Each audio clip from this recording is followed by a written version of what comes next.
Now sit down if you with the fam, if you with the club, because in the club we all fam. In the 30s club, we all fam. The problem that I currently have is, what if someone asks me on a date, what am I going to wear? So shall we start off with opening this up to the times that we have not sang to a mariachi song, all heartbroken, because a man broke my heart? Or shall we cheers, because we have not? And we have been stress-free so far. Hey. I don't know how to view this in a good way or in a bad way. I'm gonna open this up.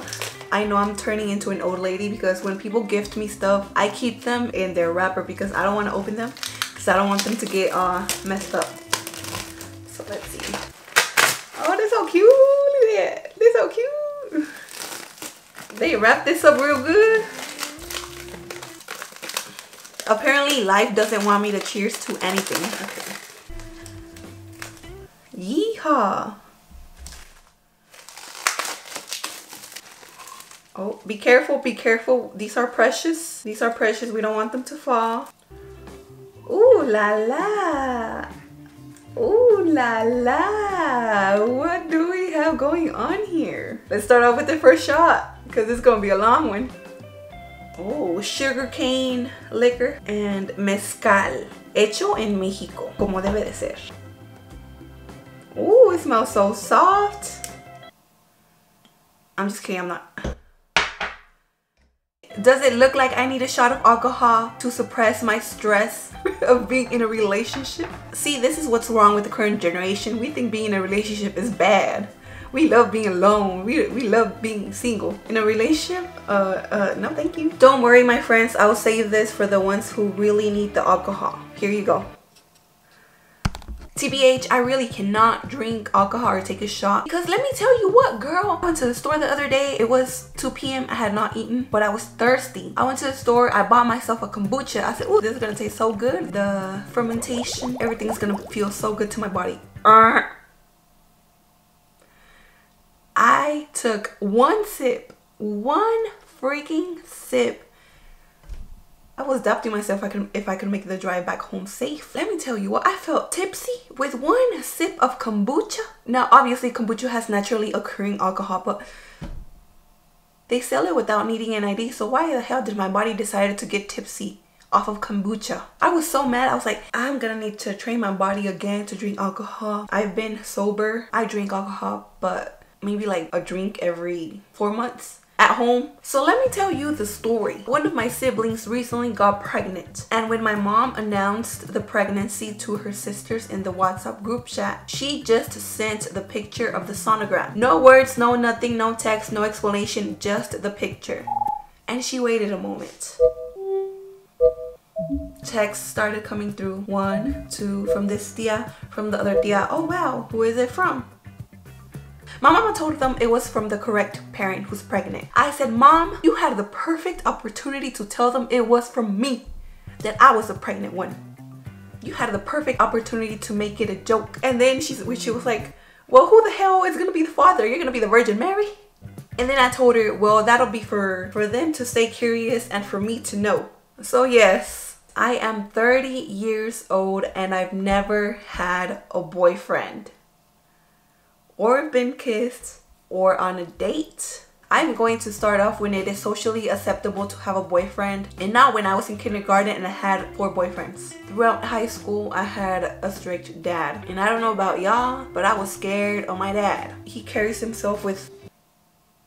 And now looking back, it was not that bad not having a boyfriend throughout high school. Of course, those years are very meaningful because you're around more people that's around your age and you all see them maybe having boyfriends, going on dates, having parents who let them do, you know, more things that your parents wouldn't normally let you do. So of course, it is a very difficult stage in life to not have a boyfriend and seeing everyone else have boyfriends or girlfriends or partners. But at the end, girl, it wasn't that bad. I'm okay okay, I'm doing just fine. And then in my 20s, ooh, this girl, this is when it gets spicy. But no, I still haven't had a boyfriend or gone on dates or had a casual night or anything like that because I'm scared. That's the whole honest truth because I'm fucking scared. I want to have like a one-night stand. Girl, no, I'm scared. I'm a coward. I cannot do that. Throughout 18, 19, 20, 21, girl, that is a whole different story. That's when things start getting spicy. That's when your body starts maybe maturing. You may glow up. However, that did not happen to me. So at the age of 18, I developed an eating disorder, which caused me to gain a lot of weight, over 100 pounds. I've been a bigger person all throughout my 20s. And to be honest, I kind of avoided talking to guys because I didn't feel worthy because I was big and I just did not feel comfortable just around men. When I was 21, I saw a glimpse of a world of what it is to be in the early stages of dating. I am very thankful for that because it was fun and I learned a lot about myself too, and that experience was beautiful. However, but anyways, let's move on. So that was at the age of 21. And then from there, I don't really talk to people. I haven't gone on dates, all of that juicy stuff. And no, I know what you're thinking, no, none of that either. And it's not bad. Like, honestly, I'm doing just fine. And I love being in this emotional relationship that I'm currently in. Like, it's cool, it's fluid. It's just me. Okay, so going back, so at the age of 21, I lost a little bit of weight. Okay, so that's why I was going crazy. I was like, oh, what's out there? But then I gained weight again at the age of like 22, and then I just shut myself. So I didn't talk to no one because I was bigger, I was chubby, and I didn't feel comfortable. And now that February the 14th is coming up, it's one of my favorite holidays, of course, because I get to spend time with my man. I'm just kidding. I've never been given flowers on Valentine's Day. Of course, I do remember being in high school and waiting to see if they announced that someone had like sent me a little card because they were my secret admirer. Of course, I did wanted something like that to happen on Valentine's Day, but that didn't happen. Instead, I had other beautiful things that happened. Like my friends, like my girlfriends, we would gift cards, chocolates. I got teddy bears for my friends. Like, my high school memory does not include a partner, but it does include a lot of, like, when I close my eyes and when I see high school, I see my homegirls, I see my best friends from high school. I see us walking in the halls. Even though I didn't try my hardest, it was still memorable because I see their smiles, their faces, their laughter, our fights. Of course, we were teens, we had drama. Gotta find a way to get some energy. Gotta find someone who's a good friend of me. I need purpose to make it all worth it. I'm still searching and I'm still learning. Because of course I have been curious and I have been wanting to see of what's on the dating apps, of what they have on their bios. I don't know at what age I downloaded a dating app, like at the age of 25, 26. I scrolled, I said, this is not for me. Too many single men up on my hand. I don't want to see all of this. It was just very like superficial, like, oh, he's not that cute. Oh, he's cute. You know, it was just so much judging based on their physical appearances and how they look like. So that was just like, this is not for me. I'd rather get to know a person and see how they are and see their personality, see how they live their everyday today life. That's how I rather get to know a person rather than just like looking at a picture on a dating app and see and guess if they're going to be my future husband. I think I am in some right now, but all my dating apps have been deleted for years, so my profile picture is still probably up, but I'm not currently in dating apps. I tried Facebook. Oh my god, Facebook dating apps. Oh no, my auntie, she said, have you tried those this girl Yahida, she found her man on that Facebook thing. She found it there. You don't want to try it? I was like, yeah, I know what you're talking about, and no, I do not want to try it. No, thank you. Nothing's really clear. Sometimes it could be a little tough. So I have here the non-existent questions that people asked me for this video. So since you're single, how do you spend your free time? Oh, thank you, Aleda5678. Thank you for that question very much. I appreciate it. That is a very good question. So how do I spend my free time? There's always stuff that we can spend time on. As an adult, we always want free time. I love spending, so ooh, I don't want to show my neck.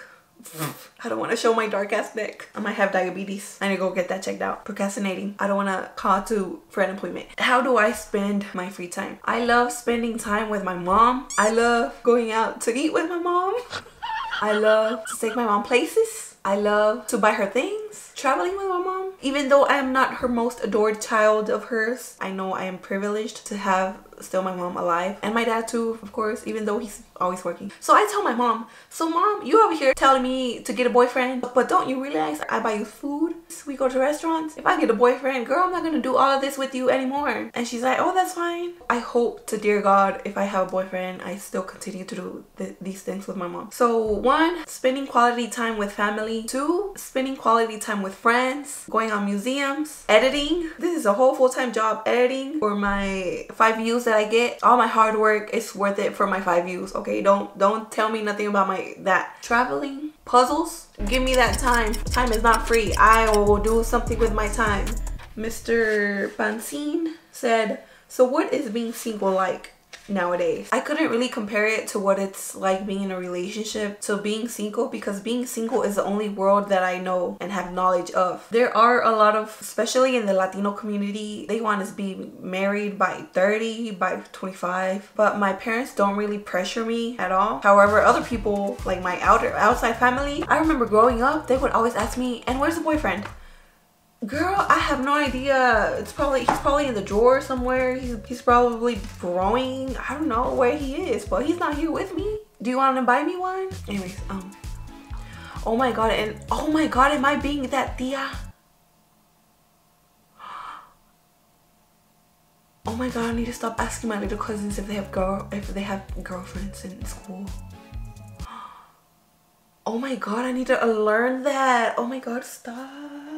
I just noticed that I am becoming that grown-up asking little kids or like teenagers if they have boyfriends or girlfriends or partners. I need to learn that right now. Immediately. Poof.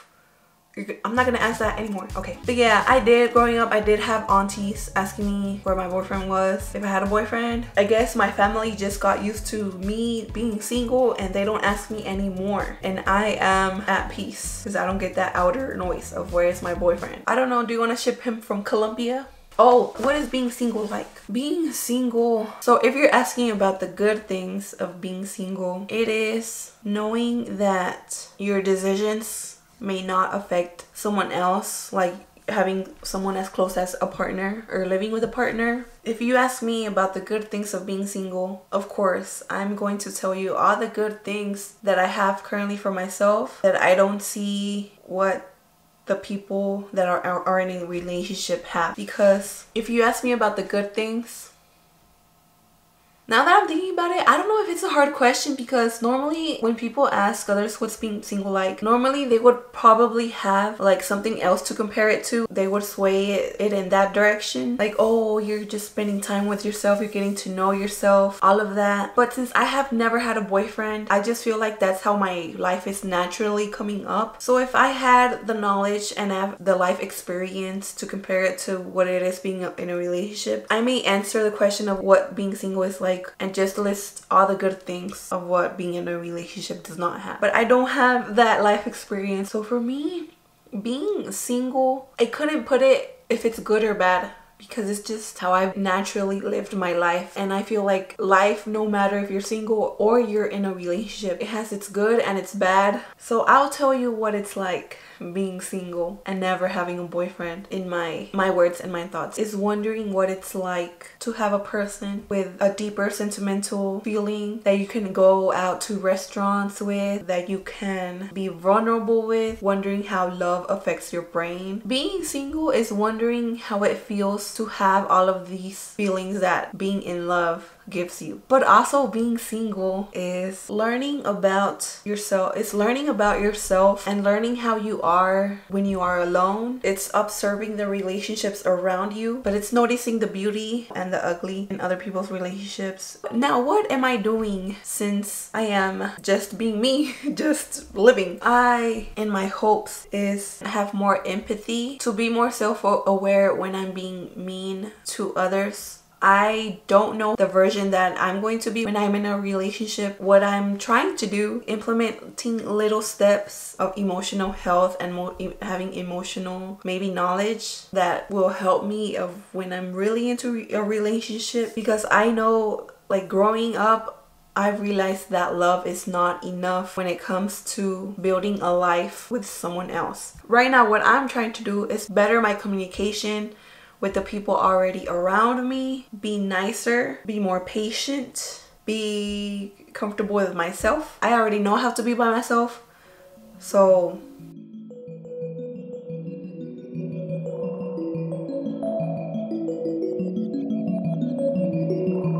what do I look for in a man? I like to think about it that I do not have high standards. I just have no standards at all. Do you?